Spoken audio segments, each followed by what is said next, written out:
Saya ingat ketika saya bertemu dengan Presiden Jokowi di Istana Merdeka menjelang Mas Gibran dan Mas Bobi mau mencalonkan sebagai wali kota Solo dan wali kota Medan. Termasuk memeriksa keluarga Pak Jokowi. Pihak PDI Perjuangan dan pengamat militer Koni Rahakundini Bakri kompak merespon video 5 menit pengakuan Sekjen PDIP Hasto Kristianto yang sudah dihapus. Juru bicara PDIP Guntur Romli mengaku tidak tahu soal video monolog Hasto terkait Jokowi dan revisi Undang-Undang Komisi Pemberantasan Korupsi. Video itu diunggah akun YouTube koreksi_org Sabtu 22 Februari 2025. Sebab dia belum bisa berkomunikasi sejak Hasto ditahan KPK pada 20 Februari 2025. Namun Guntur mengatakan muatan dalam video yang beredar itu pernah disampaikan Hasto.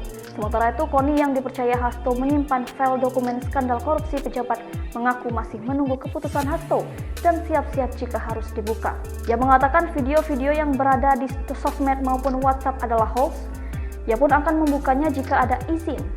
Diketahui pada video berdurasi 5 menit 24 detik itu, Hasto juga menjabarkan pertemuannya dengan Jokowi di Istana Merdeka jelang pencalonan Gibran dan Bobi yang akhirnya terpilih menjadi wali kota di Pilkada 2020. Pada akhirnya Hasto mengatakan Jokowi mengurus seorang menteri dan menyiapkan uang 3 juta US dollar atau sekitar 42,3 miliar untuk merevisi Undang-Undang KPK. Statement Hasto ini diduga merupakan bagian dari dokumen di Rusia yang mulai dibocorkan. Namun video itu kini dihapus. Sementara Jokowi sebelum video itu beredar sudah memberikan respon dan menantang balik Hasto dan kawan-kawan jika memang ada bukti untuk dibuka.